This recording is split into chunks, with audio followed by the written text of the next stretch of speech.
Seguimos disfrutando de los cuartos de final del Freestyle Chess Go Challenge 2024 y básicamente esta ha sido una jornada en donde se enfrentó la experiencia contra la juventud. Y es que, bueno, los emparejamientos fueron, por un lado, el superprodigio de Uzbekistán Nodirbek Abdusatorov contra el actual campeón del mundo Ding Liren en una partida que si no han visto, por supuesto, por acá ya la tengo en el canal.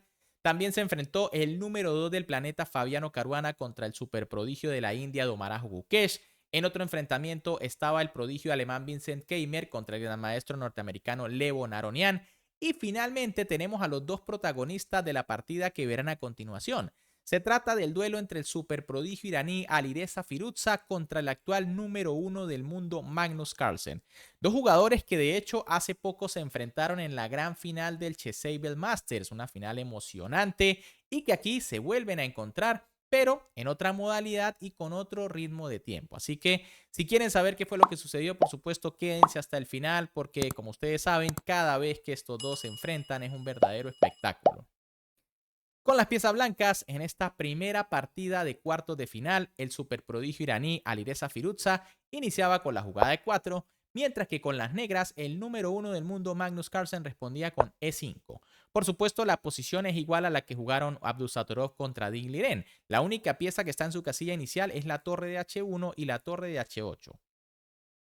Aquí Alireza Firouzja responde con B4, jugada que también ya vimos en esa partida entre Abdu contra Ding Liren. B5 por parte de Carlsen, caballo H3, caballo CE7, F4 rápidamente el iraní se lanza con todo contra el centro. E por F4 de Magnus Carlsen, enroque, ojo, el peón es indefendible, así que no hay apuro para tener que capturarlo. Caballo G6 por parte de Magnus, D3, las blancas todavía no capturan el peón. Alfil F6 por parte de Magnus Carlsen y ahora alfil por F6. Quizá, bueno, una pequeña imprecisión en el sentido de que sencillamente tras este cambio, las blancas le van a desarrollar una pieza a las negras. Era quizá un tanto mejor primero caballo por F4 y en caso de alfil por A1 y torre por, pues básicamente estamos en una posición donde las blancas ya recuperaron su peón y no tienen ningún problema. En cambio, tras alfil por supuesto, Magnus juega caballo por F6, desarrollando su caballo, caballo por F4 de Alireza, dama E5 de Magnus que ataca al caballo rival y dama G3. Ya con esta jugada, Firouzja empieza a plantear algunas trampillas, ¿no? Y es que se amenaza caballo por G6 con ataque a la descubierta cayendo la dama. Magnus decide jugar torre E8 defendiendo la dama, aunque quizá era mejor simplemente la simplificación. Caballo por F4, dama por y dama por F4, tras lo cual vamos a llegar a una posición bastante igualada. Pero tras la jugada torre E8, Alireza Firouzja juega caballo por G6 jaque, H por G6, dama por E5, torre por E5 y torre B3. Y bueno, ¿qué ganaron las blancas con estos cambios? Bueno, simplemente tener una mejor estructura de peones. Magnus aquí tiene peones doblados en la columna G y con la última jugada blanca, Firouzja va a querer posiblemente atacar el peón de las piezas negras, el de A7 que está un tanto débil. A6 por parte de Magnus que se prepara para el ataque de su rival.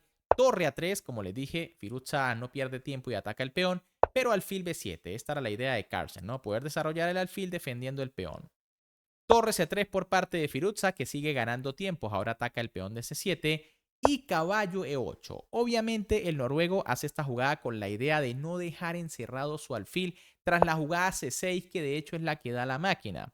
En caso de alfil F3 vendría torre E8 y bueno, aquí hay que decir, ¿no? A nadie le gusta tener un alfil tan encerrado como el de B7, ¿no? Por sus propios peones, aunque parecía la mejor defensa, tener que irse atrás un buen rato mientras se defiende la posición.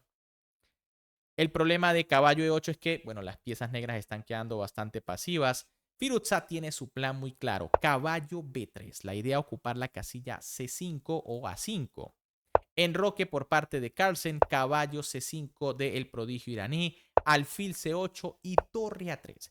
Fíjense qué maniobra tan simple pero tan efectiva ha hecho aquí Alireza Firouzja. Con este último movimiento simplemente Carlsen va a perder un peón y se va a quedar en una situación bastante delicada.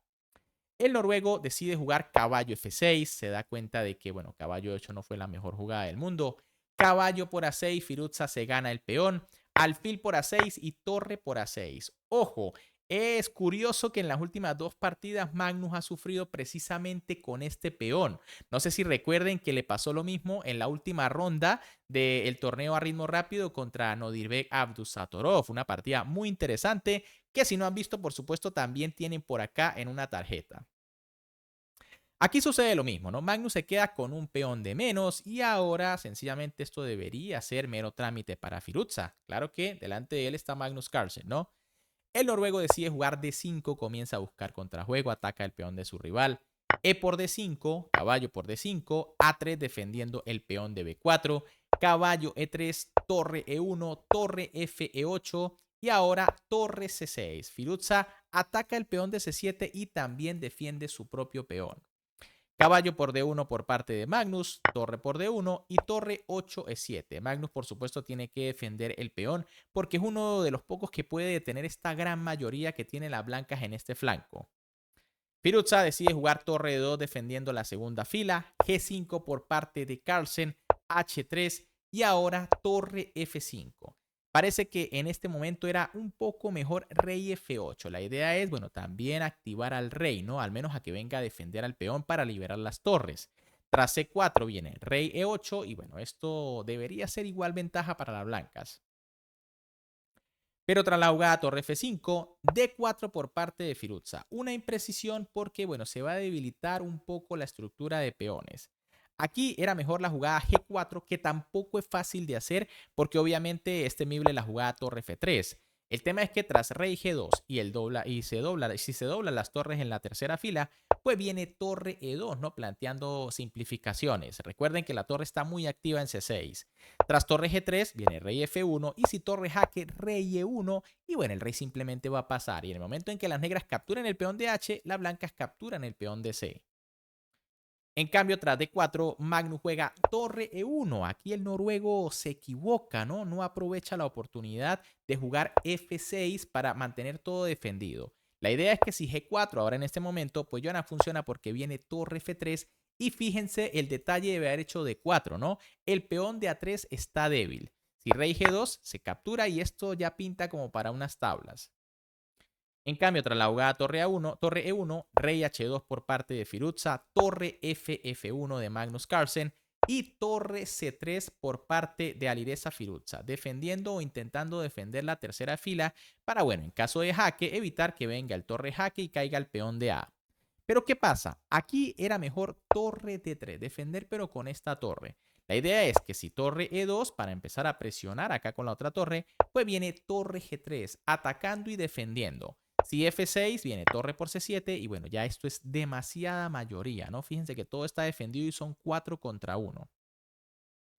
El problema de torre C3 es que, bueno, Magnus empezó a buscar sus truquitos, ¿no? F5. Cuidado con esta jugada porque amenaza F4 y torre H1 con tema de mate. Ya las blancas deben tener más cuidado. Firuza jugó rey G3, obviamente para salir de los temas de mate.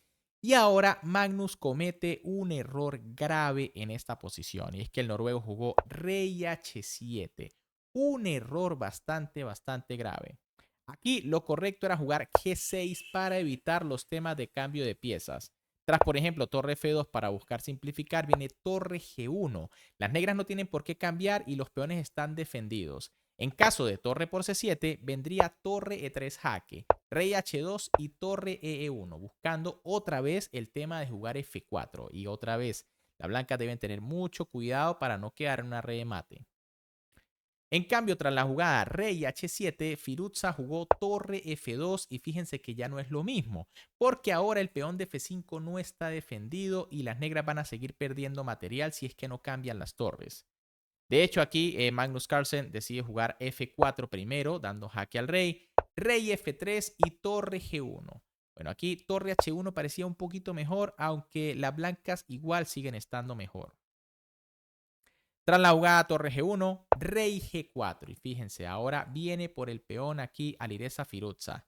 Rey H6 intentando defender y torre por C7. Pequeña imprecisión aquí de Firuza, ¿no? Era más fuerte H4 buscando tema de mate. Tras peón por viene rey por y bueno, el rey está quedando bastante descubierto. Además los peones bastante débiles. Pero tras torre por C7, igual las blancas mantienen una gran ventaja. Torre E3 por parte de Magnus, buscando allí temillas, ¿no? Quizá un G6, pero rey F5. Firuza le dice, no, escapa de inmediato. Y aquí el gran maestro noruego comete el error final, y es que Magnus juega torre GE1. Error, quizá intentando buscar algún tema contra el rey, aunque de momento no hay nada, ¿no? El peón defiende muy bien la casilla E5. Lo más correcto aquí era jugar primero G6 jaque y en caso de rey F6, ahora sí torre GE1 para, bueno, venir con la torre y buscar algunos temas sobre el rey. El problema de hacer esta jugada directamente es que Firuza jugó torre C6, un jaque previo.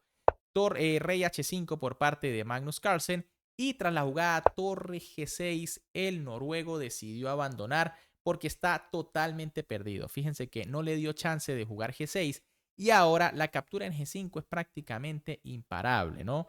¿Por qué abandona Magnus? Bueno, en caso de que decida jugar torre G3 para defender su peón, pues entonces cae el de G7 y ya no hay amenaza sobre el rey blanco. Por ejemplo, tras rey H6 puede venir torre jaque, rey torre G8 y tras una jugada como rey H6 para seguir allí en la misma posición, pues viene rey F6 amenazando mate, rey H7 y torre por G5 y bueno, esto ya es muchísimo material de menos, no son demasiados peones y aparte el de F4 tampoco se va a poder defender. Bien amigos, ¿qué les pareció esta partida? Nuevamente se impone la juventud aquí en esta partida entre Magnus y Firuza. Recuerden que, bueno, Abdusattorov también derrotó al campeón del mundo, por lo que parece que el ajedrez 960 o Fischer Random se le está dando más a los jugadores jóvenes. Así que muy curioso esto. Pero bueno, ¿qué les pareció la partida? Si les gustó, como siempre, me pueden apoyar dándole un buen like al video, suscribiéndose al canal y activando la campanita. Y además me dejan en los comentarios qué opinan. ¿Será que Magnus logra recuperarse en la segunda partida o simplemente Firuza lo va a eliminar apenas en cuartos de final? Me gustaría saber su opinión. Un gran saludo para todos, se me cuidan y nos vemos en el próximo video.